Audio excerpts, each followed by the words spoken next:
Quiet, numbskulls, I'm broadcasting.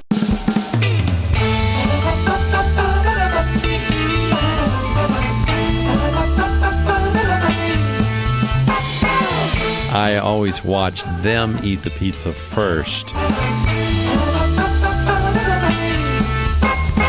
Every minute of every day. If I'm wrong, just please inform me.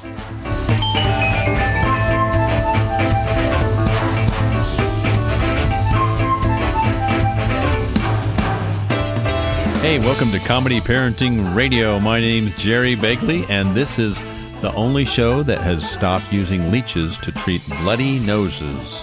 We want to say hi to all of our friends in Canada and those listening in Mexico and also Saudi Arabia. And we've also got a lot of different platforms going out there, not the least of which is iHeart. Welcome all you iHeart listeners, Sonos and Spreaker, among all the others.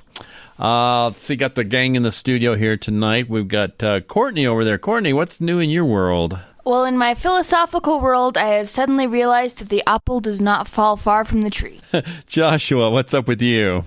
Well, I'm having my birthday within the week. Ooh, happy birthday coming up. Elijah, how's it going? What's up with you? Movie production.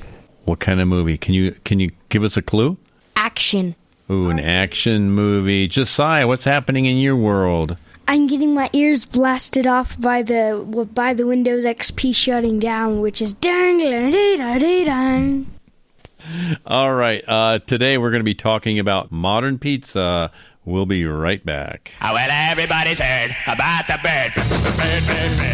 Bird's a word. Well, a bird. Bird is a word. Well, a bird. Well, a bird is a word. Well, a bird. The bird's a word. Well, a bird. Well, a bird is a word. Well, a bird. Guess who needs to laugh the most? Your dentist. Day after day, they look into mouths of people with rotten teeth and bad breath. Give your dentist a breath of fresh air by sending them a copy of Dad the Tooth Fairy Didn't Come, and soon they'll be reclining in the chair and you'll be running the drill. To pick up your copy, send $20 check or money order to Tooth Fairy, 400 Prospector Trail, Marble, Colorado, 81623. That's Tooth Fairy, 400 Prospector Trail, Marble, Colorado, 81623. Comedy? Parenting. Radio.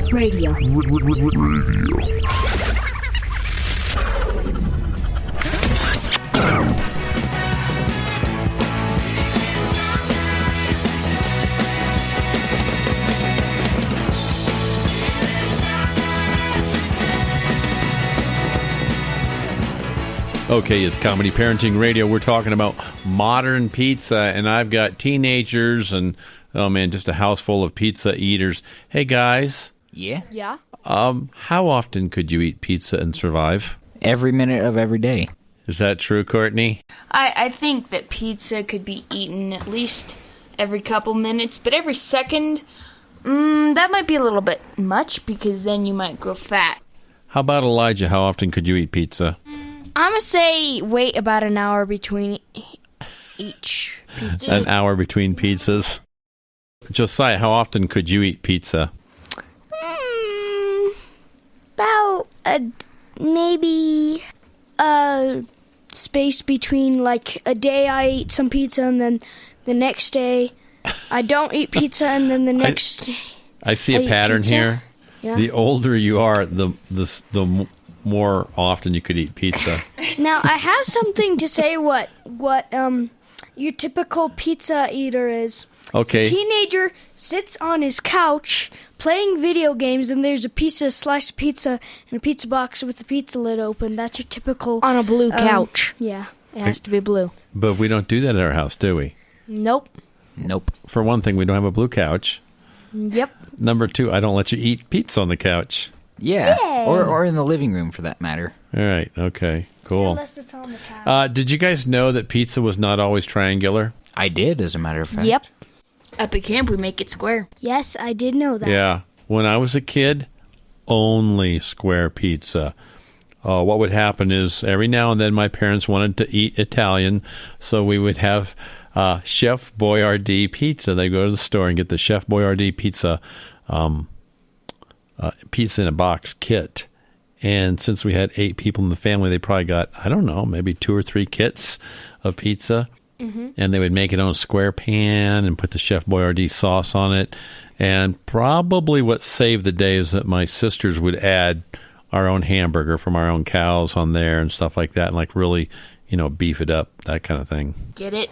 Beef it up. So when I was growing up in northern Indiana as a kid, number one, we didn't have Domino's. We didn't have Pizza Hut for a lot of my growing up years. And so my family couldn't afford to go to pizza parlors or whatever.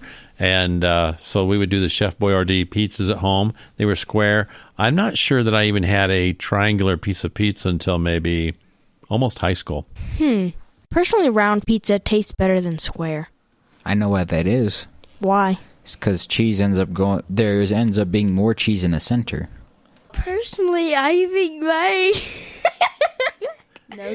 Take your hand off his neck. He looks like a ventriloquist dummy.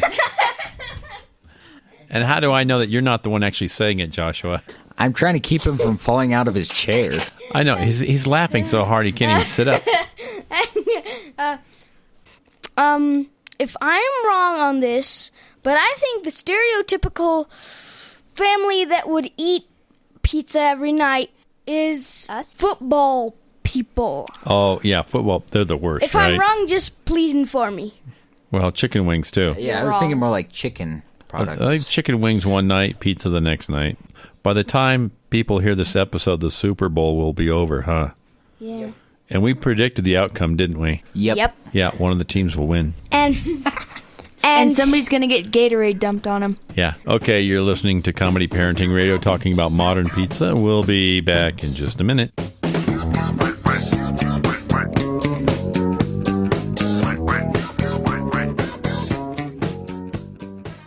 Dave, what are you doing? Just sending a gift to Dave 2037. Who? Me in the future. I save a little money from every paycheck as a gift to Dave 2037, so he can spend it on things like anti-gravity boots or a hologram Doberman, something cool like that. I think Dave 2037 deserves it. He worked hard. What are you getting Steve 2037? I guess I was thinking Steve 2037 would just fend for himself. Well, all right, but don't expect to be borrowing my anti-gravity boots. You want to have money in your future? You got to start saving now. Putting some money from every paycheck into a savings account or contributing to your 401k can make a big difference later. Put away a few bucks, feel like $1 million. For free ideas and easy ways to save, go to feedthepig.org. That's feedthepig.org. Hey, let's just hope Steve 2037 doesn't get his hands on a cool time machine, because he is going to come back here and knock some sense into you. This message brought to you by the American Institute of Certified Public Accountants and the Ad Council. You're listening to Comedy Parenting Radio.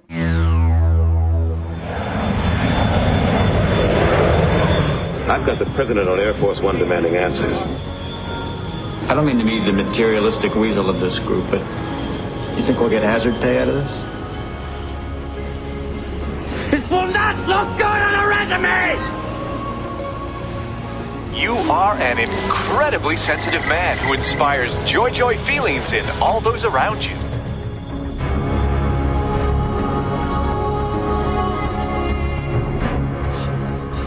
Hey, does anybody like cold pizza? Yeah. I do. When is the best time for cold pizza? Breakfast. Anytime. Anytime. Breakfast. That way, the anytime is because you eat pizza every minute of every day. That's why. Yeah. You know, pizza makes a really, really good lunch when you're skiing. You're talking cold pizza or hot pizza? Well, any kind of pizza. pizza. But hot pizza, definitely. You throw your pizza into the snow and that makes it cold. Well, I'm thinking if you carried pizza in a backpack when you're skiing, it might be frozen. Well, yeah, it would be. But what Elijah and I did is we went from Snowmass into Aspen on a bus. And we dropped our skis off at the bottom of Aspen Mountain, and then we walked over to the Domino's. And Elijah and I got a small buffalo wing pizza with a large box of garlic bread. We were very, very full afterwards. We were waddling back to our skis. When you have that many breadsticks, you wouldn't even need the pizza. You would be stuffed with just the breadsticks alone. Yeah. When you guys eat pizza, do you taco your pizza? Do you bend it? No, I don't, but my employers do. Really? Yes. They taco their pizza? Yes. Why do you think that is? And by the way, how old are they? They're 30s. They're in their 30s somewhere. So I taco my pizzas when I'm in a hurry. That way you can eat faster and get all that stuff to go in your mouth and not just fall all over your lap. Well, they are Italian, so maybe that's just the way you're supposed to eat it. Interesting. One thing I did learn, though, from being a ski instructor, a client of mine was horrified when I tacoed my pizza one time. They're like, "Oh, I can't believe you tacoed your pizza." So whenever I get pizza and I'm on the ski slope with clients, like private lessons, I always watch them eat the pizza first, and then I eat it however they eat it. To make sure you don't offend them. Yeah, and that's, to not offend them. And, the real problem is when they get a fork and knife out and start. Well, I find it annoying when people eat it with forks. It's probably the polite way to eat pizza, but it just annoys me. I was not brought up that way. I had 5 brothers and sisters, and if you didn't reach in there and grab your piece of pizza quick, shove it in your mouth, and grab another piece of pizza right away, you didn't get anything to eat. People with small families have no idea, do they? No, they eat with knives and forks. You're listening to Comedy Parenting Radio, Modern Pizza, and we'll be back.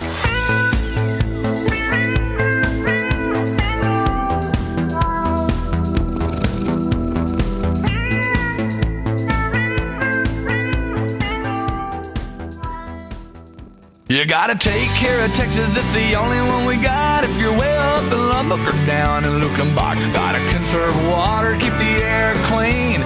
Take care of Texas, don't you know what I mean, y'all? Kevin Fowler here. Texas has clean air, rivers, and lakes, so let's get outdoors and enjoy them. Visit takecareoftexas.org, pledge to help keep it that way, and we'll mail you a free Texas State Park guide. Take care of Texas, it's the only one we got. Sponsored by the Texas Commission on Environmental Quality in Texas Parks and Wildlife. It might seem crazy wearing stripes of pride. I Instagram every meal I've had. All my used liquor bottles are on display. We can go to see a show, but I'll make you pay.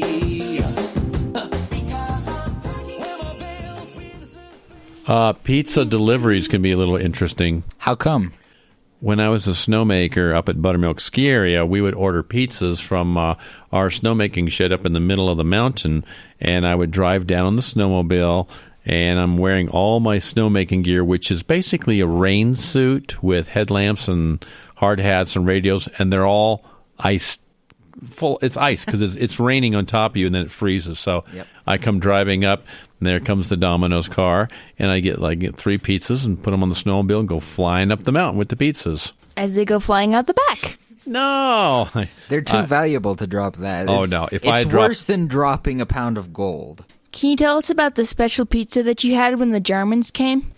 Yeah, several years ago we had our friends Lynn and Jim over for dinner, and I called the pizza place and said, if I bring a can of green beans over, would you be able to put that on the pizza for a special joke? And they said, sure. And so I took a can of green beans over there, and then the friends came, like an hour later, and I said, what do you guys feel like for dinner tonight? You want pizza or something? And they go, yeah, pizza's fine. So I called Domino's, and I said, yeah, I'd like one large green bean pizza. And then I hung up, and they were listening. They said, oh, yeah, right, green bean pizza. And the guy shows up at the door a half hour later, and he's got a green bean pizza. That's a good thing. I got to remember that. Okay, you've been listening to Comedy Parenting Radio, Modern Pizzas on the line. We eat them just about every minute of every day up here at the chalet. Thanks for coming up and talking about pizza tonight, guys. Velcro. You're welcome. And when you leave, why don't you take that giant 50-gallon drum of Parmesan back out the door, okay? I'll start lugging Parmesan. Bye-bye.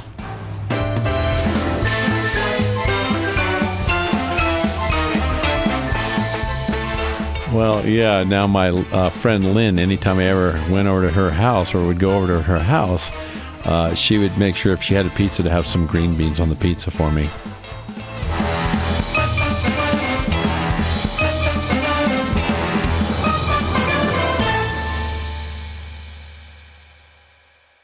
The This mission is over, Rambo. Do you understand me? This mission is over.